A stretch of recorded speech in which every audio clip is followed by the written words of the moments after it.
Monsieur, bonsoir et bienvenue au 19h de ce 8 mai. À la une de l'actualité, l'Algérie souveraine, fière et victorieuse, construit le socle de son présent et ne saurait en aucun cas accepter que le dossier de la mémoire soit relégué à l'oubli et au délit. Le message du président de la République à l'occasion du 80e anniversaire du 8 mai 45.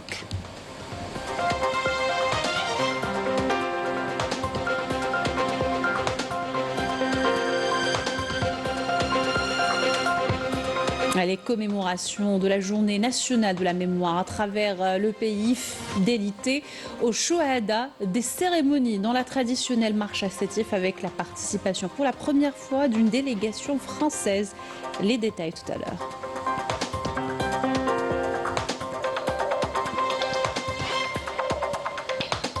Les massacres de Sétif, Guelma et Kharata commémorés de l'autre côté de la Méditerranée également par l'inauguration d'une plaque à Nanterre, un geste symbolique dans un contexte tendu entre l'Algérie et la France.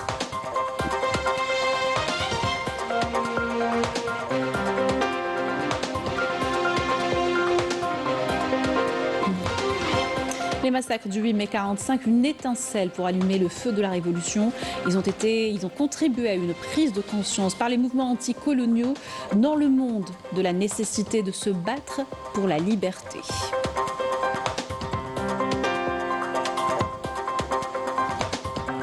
Du sport dans cette édition et des finales en préparation pour demain. La Super Coupe de handball dames et messieurs en football également. La sélection algérienne des locaux se mesurera à son homologue gambienne et tentera plutôt de valider son ticket pour la CHAN 2025. Bienvenue à tous, heureuse de vous retrouver. Mais avant de développer ces titres, ce communiqué du Conseil de la Nation, conformément aux dispositions de l'article 121 alinéa 3 et de l'article 122 alinéa 2 et 3 de la Constitution. Le président de la République, Abdelmajid Tebboune, a signé un décret présidentiel portant nomination de membres du Conseil de la Nation pour une durée de 6 ans à compter de la date de leur installation. Il s'agit de Dalila Benjoudi, de Aïssa Bouregba, de Ayesh de Belia, de Belqasem Boukhari, de Lakhdar El-Habiri et de Hajj Belrouti. Je vous le disais tout à l'heure, l'Algérie commémore le 80e anniversaire des massacres du 8 mai 45, journée nationale de la mémoire. Le président de la République, Abdelmajid Tebboune, a adressé à l'occasion un message aux Algériens. Le chef de l'État a affirmé que l'Algérie souveraine, fière et victorieuse, construit le socle de son présent et aspire et œuvre avec résolution à davantage de développement durable et ne saurait en aucun cas accepter que le dossier de la mémoire soit relégué à l'oubli et au délit. Majda Jahmoun. Dans son message adressé au peuple algérien, le président de la République, Abdelmajid Tebboune, a salué la mémoire des martyrs tombés pour la liberté de l'Algérie. Le peuple algérien, dira le président, commémore ce 8 mai avec fierté l'anniversaire d'un soulèvement populaire décisif, fruit de décennies de lutte du mouvement national. Abdelmajid Tebboune est revenu dans son message sur l'ampleur des souffrances vécues et sur la fierté nationale qui en est née. Les Algériennes et les Algériens se remémorent l'ampleur des souffrances endurées par un peuple résistant, fier de sa bravoure hier, aujourd'hui et demain dans la défense de notre terre sacrée. Par sa patience et par le sacrifice de son sang, il a offert sa vie pour la patrie. Le président de la République insistera également sur la fidélité due à la mémoire des martyrs et au message de novembre. Commémorer ces événements douloureux avec fidélité envers nos ancêtres qui ont enduré horreur et destruction humaine et matérielle est un acte de loyauté envers les martyrs. Cela enracine profondément dans nos consciences l'identité nationale forgée à travers les résistances. L'Algérie n'acceptera jamais, dira le président de la République, que le dossier de la mémoire soit sujet à l'oubli ou au déni. Le peuple algérien, qui a su transformer souffrance et sacrifice en gloire, ne sera pas freiné par la difficulté des défis. Il affrontera avec plus de détermination ceux qui s'opposent à nos principes et à l'indépendance de nos décisions nationales. Une mémoire vive que l'Algérie continuera de porter génération après génération. Et sous le haut patronage du président de la République, les commémorations officielles de la Journée nationale de la mémoire coïncidant avec le 8 mai 45 ont eu lieu ce matin au Palais des Nations à Alger, organisé par le ministère des Moudjahidines et des Ayants droit sous le slogan Journée de la mémoire, journée mémorable pour une ère espérée. La cérémonie s'est déroulée en présence du président de l'Assemblée populaire nationale, de membres du gouvernement, le secrétaire général du gouvernement, le premier président de la Cour suprême, le président de la Cour constitutionnelle, des cadres de l'État et des membres de la famille révolutionnaire et amis de la révolution algérienne.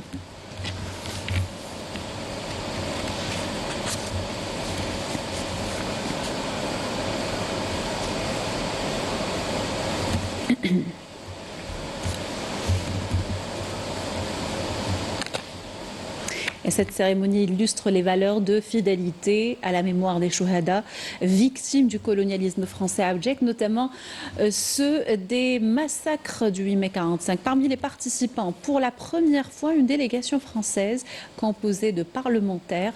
Ce déplacement s'inscrit dans le cadre du groupe de travail lancé il y a un an, visant à reconnaître officiellement les massacres. Mariam Damis.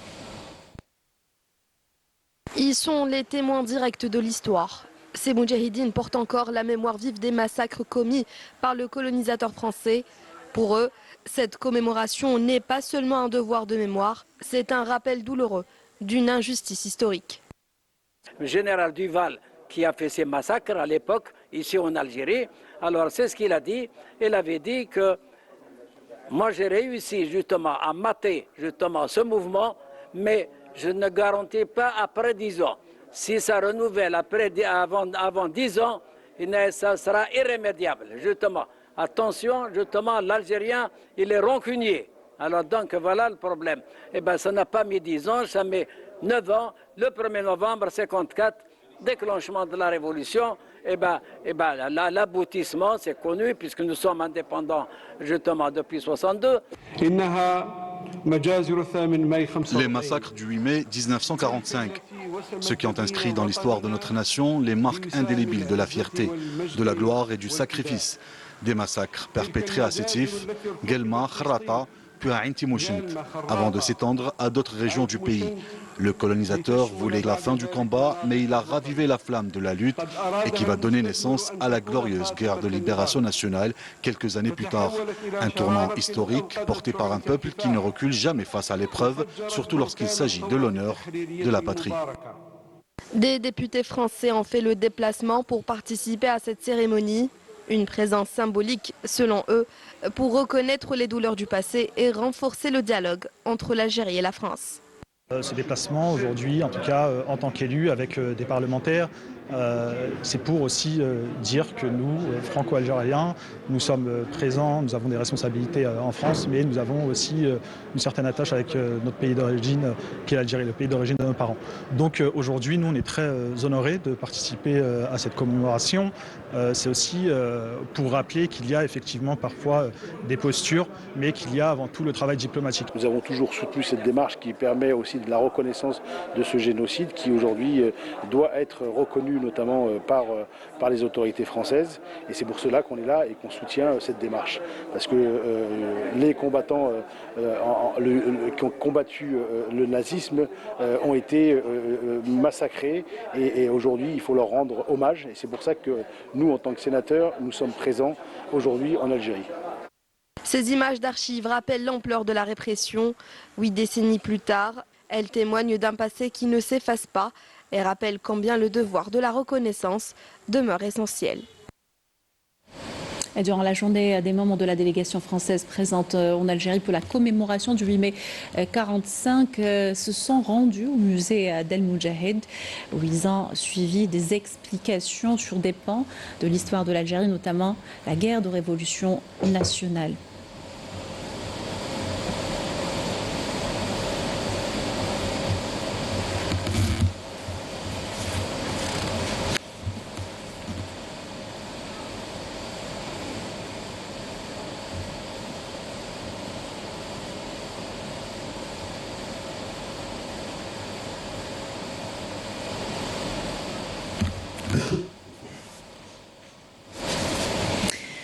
Le ministre de la Jeunesse chargé du Conseil supérieur de la jeunesse, Mostafa Hidaoui, a procédé au lancement du projet Jeunes ambassadeurs de la mémoire. N'oublions pas, de nombreux jeunes des 4 coins du pays y ont pris part. Hidaoui a précisé que cette initiative visait à préserver l'identité et la mémoire nationale et à renforcer les valeurs de citoyenneté chez la catégorie des jeunes.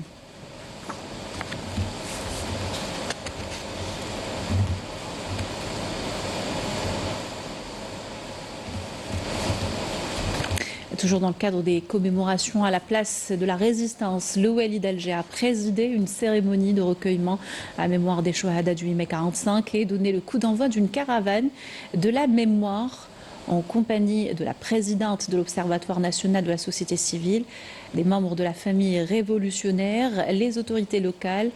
Et la caravane s'est ébranlée du sanctuaire du martyr et regroupe 1300 jeunes de la capitale qui sillonneront les wilayas du pays.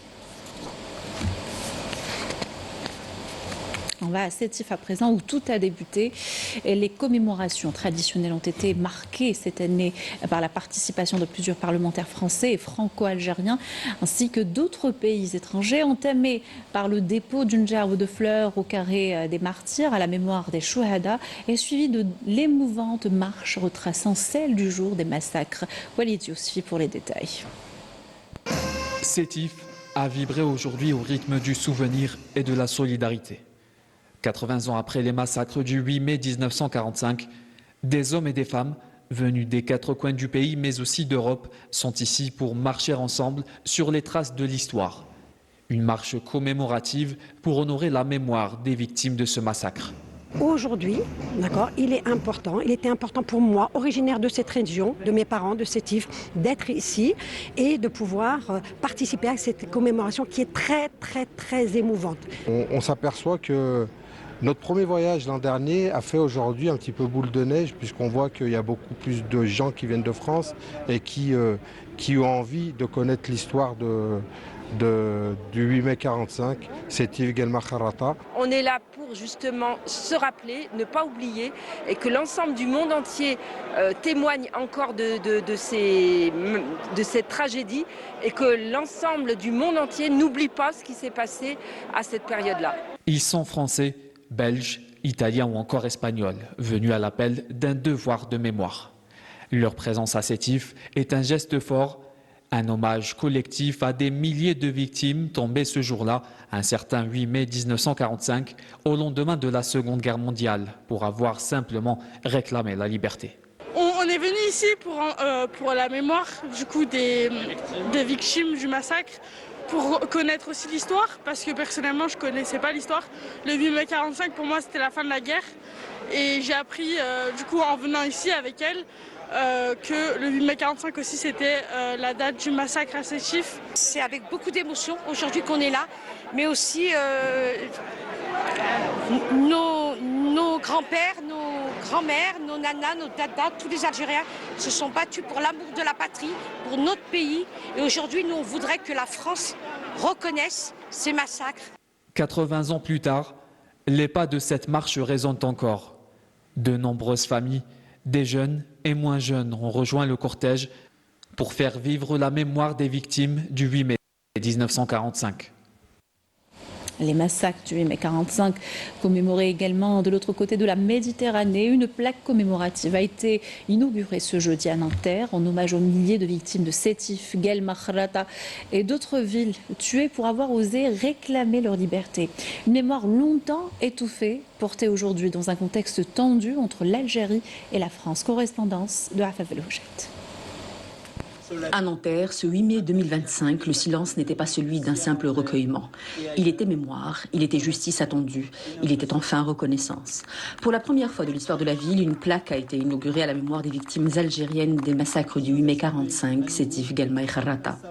Sur cette même date où la France célèbre la fin du nazisme, l'autre 8 mai ressurgit, celui de l'ombre, celui du sang versé par des milliers d'Algériens descendus pacifiquement dans la rue pour réclamer liberté et dignité. Nous avions déjà regroupé les 2 cérémonies du 8 mai, que nous les faisons en cortège depuis le monument aux morts où nous commémorons la capitulation de l'Allemagne nazie. Nous avons fait le choix depuis 2 ans de lier ces 2 événements et de pouvoir les commémorer dans la continuité pour nous rappeler à la fois de l'ombre et de la lumière de cette journée du 8 mai 1945 et rappeler ce qui s'est passé ce jour-là, puisque l'important c'est d'arriver pour réconcilier les mémoires, d'en parler, de les faire connaître à l'ensemble des enfants, des jeunes de Nanterre. Mais depuis 1945, c'est l'amnésie qui gouverne en France. On a oublié les 45 000 morts, pas les Algériens, pas leurs enfants, pas la banlieue qui porte encore cette mémoire dans ses murs. Il y a 10 ans exactement, en 2015, nous avons initié un travail de rassemblement et de reconnaissance. Et puis c'est important aujourd'hui dans ce contexte que, après l'indépendance, 80 ans de cet anniversaire de ce sinistre massacre, de ce crime contre l'humanité, que les autorités françaises reconnaissent ce crime contre l'humanité. Et de rappeler que la République coloniale n'était pas un accident de l'histoire, c'était un système, et tant qu'on ne l'a pas reconnu, il n'y a pas de mémoire commune, seulement une mémoire offensée. On est là pour pouvoir transmettre cette mémoire à la jeune génération. Surtout les nouvelles générations à Nahna pour consacrer cette mémoire, pour ne pas oublier et pour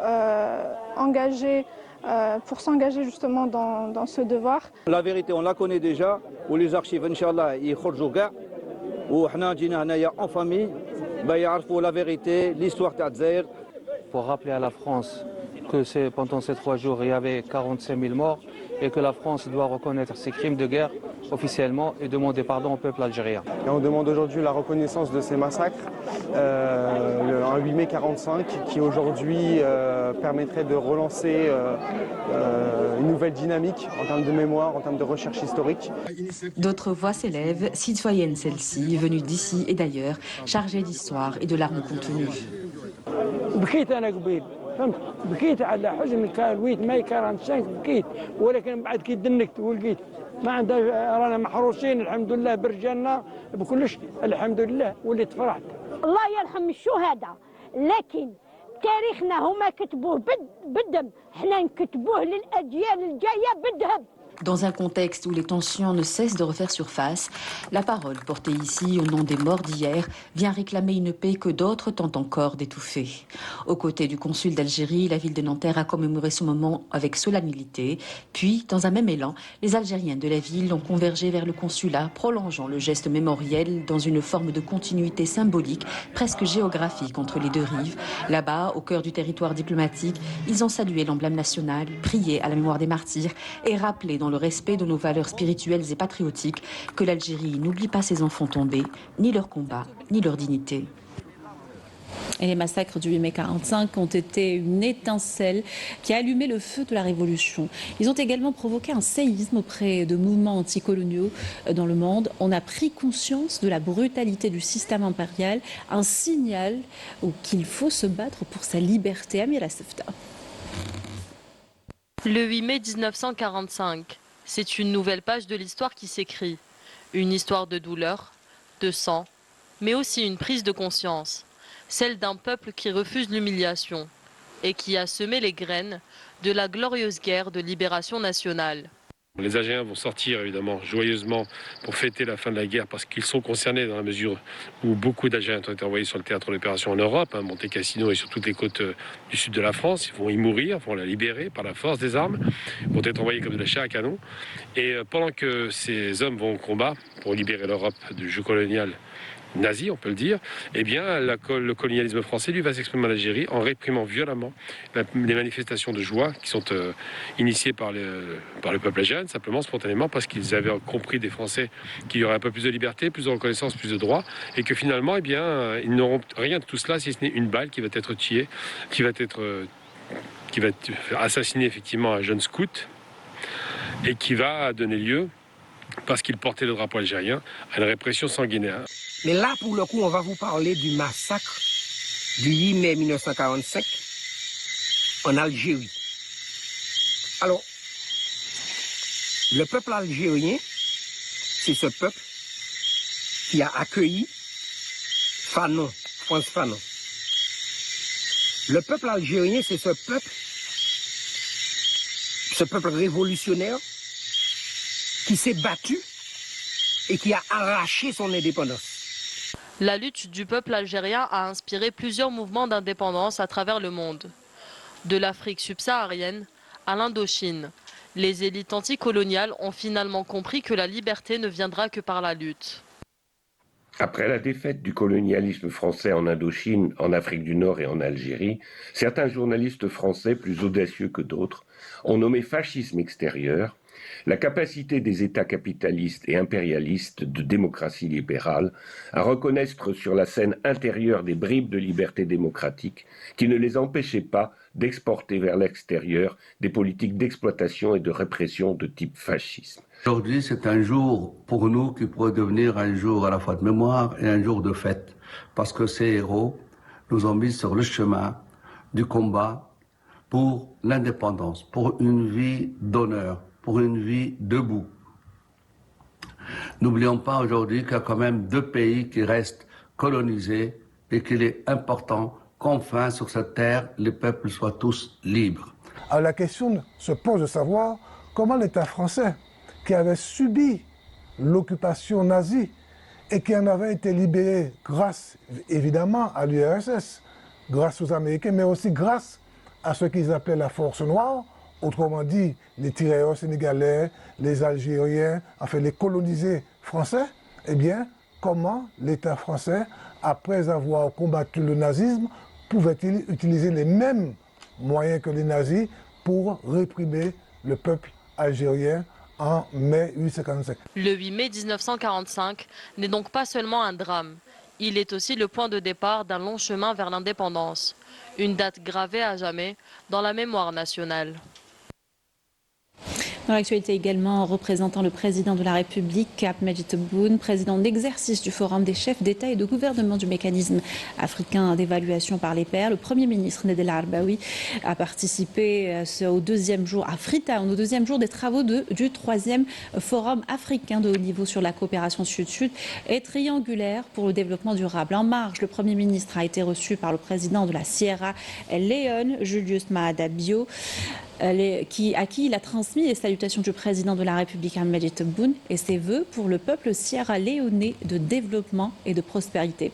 De son côté, le président de la Sierra Leone a chargé le Premier ministre, l'Arbaoui, de transmettre ses salutations au président Ahmed Tebboune, ainsi que ses considérations pour ses efforts dans le renforcement du travail africain commun, notamment à travers le mécanisme africain d'évaluation par les pairs dont il préside le forum, l'assurant plutôt de sa volonté à renforcer les relations de coopération bilatérale et la poursuite de la coopération et les consultations autour des différentes questions régionales et internationales d'intérêt commun. Sport handball avec les finales de la Super Coupe messieurs et dames prévue demain vendredi à la salle Harsha Hassan d'Alger. Chez les dames, le HBC d'El Biar affrontera le CF Boumerdes. La finale masculine, elle, opposera le M Bojbarelij au GSE Skikda. Sid Ahmed Bouraïb nous en fait le résumé.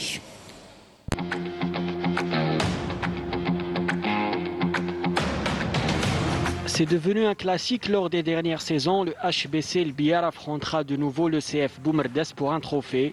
Et cette fois-ci, c'est la Super Coupe qui est en jeu. C'est un remake de la précédente édition où la victoire était revenue au HBCL par 32-23. Les El Biaroises championnes d'Algérie en titre occupent la première place du championnat après un parcours quasi parfait talonné de peu par Boumerdes qui a décroché sa place pour cette Super Coupe en remportant la Coupe d'Algérie. Encore une fois, ce match qui sera disputé à Harsha reste ouvert à tous les pronostics. Chez les hommes, le MB Borj-Bouaririj visera le triplé après avoir conquis le championnat et la coupe, où il avait déjà défait la JSE Skikda. En championnat, le MBBA domine sa poule, occupant la première place et largement qualifié pour les playoffs. Dans l'autre poule, la JSES est également qualifiée pour les playoffs, mais n'occupe que la 4e place. Hasard du calendrier, les deux équipes se rencontreront une nouvelle fois en 8e de finale de la Coupe le 20 mai prochain. Du football pour terminer, la sélection algérienne des locaux se mesurera à son homologue gambienne au stade du 19 mai 56 de Annaba avec la ferme intention de valider son ticket pour le CHAN 2025. Un match comptant pour la seconde manche des barrages qualificatifs. Meissa Lebouahla nous en parle. À l'approche de la confrontation entre l'Algérie et la Gambie, l'enjeu est clair, décrocher une place pour la phase finale de la compétition continentale réservée aux joueurs locaux. Dans une atmosphère studieuse et animée d'une grande détermination, les joueurs affichent une forte envie de valider leur ticket pour la phase finale portée par le soutien annoncé du public annabi. Attendus nombreux dans les tribunes pour pousser les siens vers la qualification. En déplacement à Bakao pour la manche allée, les coéquipiers de Boulbina avaient accroché un nul, toutefois encourageant. Finalistes malheureux de la dernière édition du CHAN 2023, à domicile, les Fennecs ambitionnent de faire mieux pour cette fois-ci.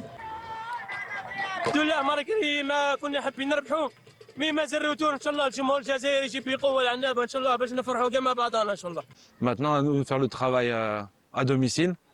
Inch'Allah, qui sera un autre match. D'ailleurs, on aura besoin de nos supporters à Annaba.